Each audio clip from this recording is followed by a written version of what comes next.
नमस्कार दोस्तों, स्वागत है आपका अपने चैनल एग्जामिट्यूट में। दोस्तों, आज की क्लास हिस्ट्री स्पेशल क्लास 14 में हम आपके लिए कुछ इंपॉर्टेंट क्वेश्चंस लेकर आए हैं जो सभी एग्जाम्स के लिए मोस्ट इंपॉर्टेंट है। दोस्तों, अगर आपको हमारी वीडियो पसंद आ रही है तो लाइक कीजिए, शेयर कीजिए और चैनल को सब्सक्राइब करना न भूलें। चलते हैं क्वेश्चंस की तरफ।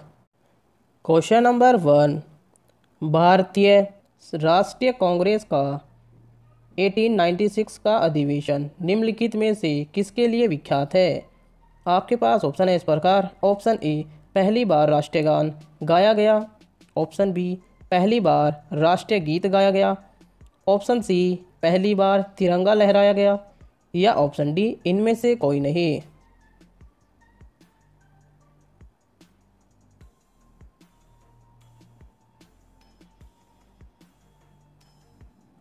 इसका सही आंसर है दोस्तों ऑप्शन बी, पहली बार राष्ट्रीय गीत गाया गया। डिटेल में जान लेते हैं दोस्तों इसके बारे में। 1896 में पहली बार कांग्रेस के अधिवेशन में भारत का राष्ट्रीय गीत वंदे मातरम गाया गया। वंदे मातरम बंकिम चंद्र चटर्जी के उपन्यास आनंद मठ का अंश है। यह 1937 तक भारत का राष्ट्रीय गान रहा था। अगले क्वेश्चन की तरफ चलते हैं दोस्तों। क्वेश्चन नंबर 2, निम्नलिखित में से किस गवर्नर जनरल को भारतीय प्रेस का मुक्तिदाता कहा जाता है? आपके पास ऑप्शन है इस प्रकार। Option A, Lord William Bentinck. Option B, sir Charles Metcalfe. Option C, Lord Auckland. या ऑप्शन डी, लॉर्ड एलेनबोरो।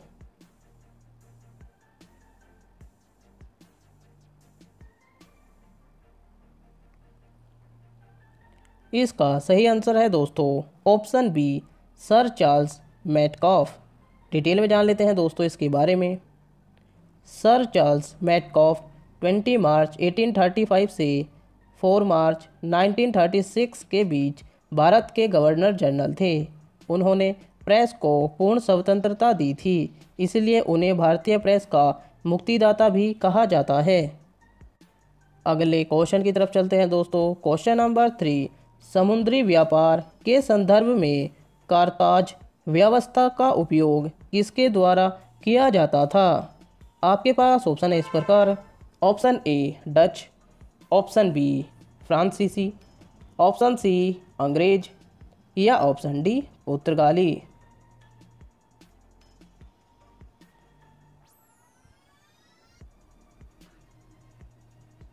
इसका सही आंसर है दोस्तों ऑप्शन डी, पुर्तगाली। डिटेल में जान लेते हैं दोस्तों इसके बारे में। कारताज व्यवस्था का संबंध पुर्तगालियों द्वारा समुद्री व्यापार के लिए जारी किए गए व्यापार लाइसेंस से है। 20वीं शताब्दी में अंग्रेजों ने भी नेविसर्ट नामक व्यवस्था शुरू की थी। अगले क्वेश्चन की तरफ चलते हैं दोस्तों। क्वेश्चन नंबर 4, सुरेंद्रनाथ बनर्जी के बारे में निम्नलिखित में से कौन सा कथन सही नहीं है? आपके पास ऑप्शन है इस प्रकार। ऑप्शन ए, वे इंडियन नेशनल एसोसिएशन के सह संस्थापक थे। ऑप्शन बी, वे कलकत्ता के रिपन कॉलेज के संस्थापक थे। ऑप्शन सी, उन्हें राष्ट्रीय चेतना के कॉन्सेप्ट के लिए जाना जाता है। या ऑप्शन डी, उन्होंने आनंद मोहन बोस के साथ मिलकर साधारण ब्रहो समाज की स्थापना की।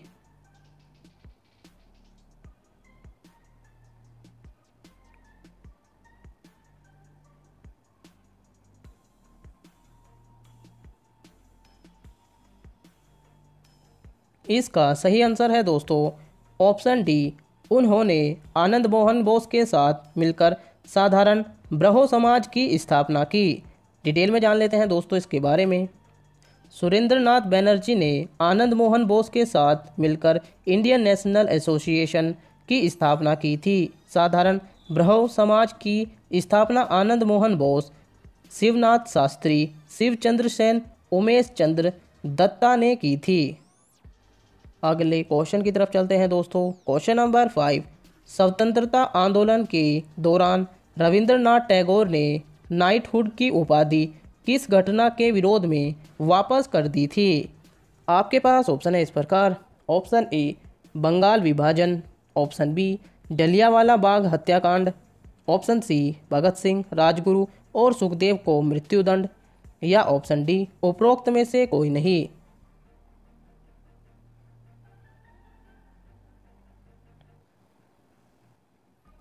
इसका सही आंसर है दोस्तों ऑप्शन बी जलियांवाला बाग हत्याकांड। डिटेल में जान लेते हैं दोस्तों इसके बारे में। रविंद्रनाथ टैगोर को 1915 में ब्रिटिश सरकार ने नाइटहुड की उपाधि से सम्मानित किया था। 13 अप्रैल 1919 जलियांवाला बाग हत्याकांड से आहत होकर उन्होंने नाइटहुड की उपाधि वापस कर दी। इस संदर्भ में उन्होंने लॉर्ड चेम्सफोर्ड को पत्र लिखा था।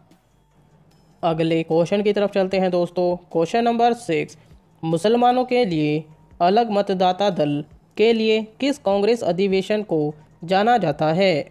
आपके पास ऑप्शन है इस प्रकार। ऑप्शन ए कराची अधिवेशन 1913, ऑप्शन बी बॉम्बे अधिवेशन 1915, ऑप्शन सी लखनऊ अधिवेशन 1916 या ऑप्शन डी कोलकाता अधिवेशन 1917।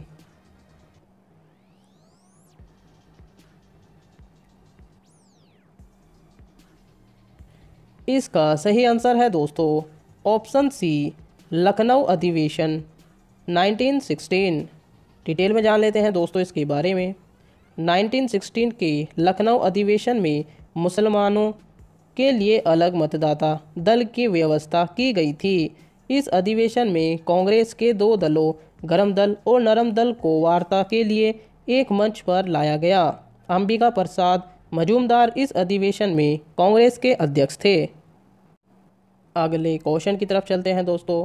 क्वेश्चन नंबर 7, भारत में पहली यूरोपीय बस्ती किस स्थान पर स्थापित की गई थी? आपके पास ऑप्शन है इस प्रकार। Option A Kochi, option B Chinsurah, option C Surat या ऑप्शन डी चेन्नई।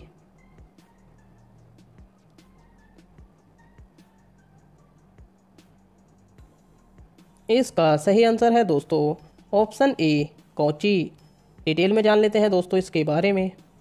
केरल के एर्नाकुलम जिले में स्थित कोची फोर्ट भारत में पहली यूरोपीय बस्ती थी। यह जल से घिरा हुआ स्थान है। यह कोची के दक्षिण पश्चिम में स्थित है। अगले क्वेश्चन की तरफ चलते हैं दोस्तों। क्वेश्चन नंबर 8, निम्नलिखित में से किस राज्य ने अंग्रेजों को मुक्त व्यापार के लिए सुनहरा फरमान जारी किया? आपके पास ऑप्शन है इस प्रकार। Option A Hyderabad, option B Bijapur, option C Golconda या ऑप्शन डी अहमदनगर।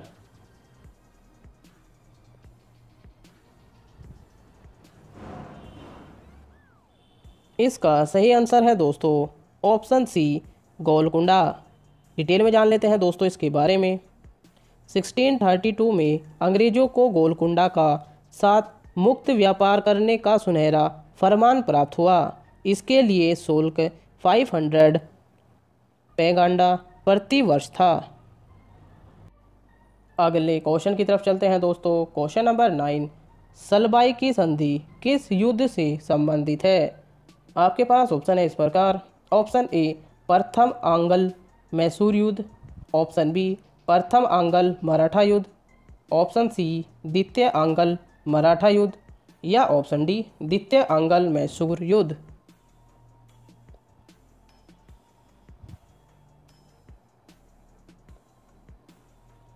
इसका सही आंसर है दोस्तों ऑप्शन ए प्रथम आंग्ल मैसूर युद्ध। डिटेल में जान लेते हैं दोस्तों इसके बारे में। प्रथम आंग्ल मराठा युद्ध के साथ 17 मई 1782 को सलबाई की संधि पर हस्ताक्षर किए गए थे। इस संधि पर मराठा साम्राज्य के प्रतिनिधियों और ब्रिटिश ईस्ट इंडिया कंपनी के प्रतिनिधियों द्वारा हस्ताक्षर किए गए थे। इस संधि के द्वारा अंग्रेजों ने सलसेत और ब्रोच पर अपना नियंत्रण कायम रखा। अगले क्वेश्चन की तरफ चलते हैं दोस्तों। क्वेश्चन नंबर 10 लास्ट क्वेश्चन है दोस्तों, क्वेश्चन ऑफ द डे। अंग्रेजी संसद ने भारत सरकार अधिनियम कब पारित हुआ? आपके पास ऑप्शन है इस प्रकार। Option A 1852, option B 1856, option C 1858 या ऑप्शन डी 1860। दोस्तों जैसे कि आप सभी को पता है क्वेश्चन ऑफ द डे का आंसर आपको कमेंट बॉक्स में करना होता है। साथ ही आपने 10 में से कितने आंसर सही किए हैं ये भी आपको कमेंट बॉक्स में करना है। दोस्तों अगर आपको हमारी वीडियो पसंद आ रही है तो लाइक कीजिए, शेयर कीजिए और चैनल को सब्सक्राइब करना न भूलें। बने रहिए हमारे चैनल के साथ। जय हिंद, जय भारत, धन्यवाद।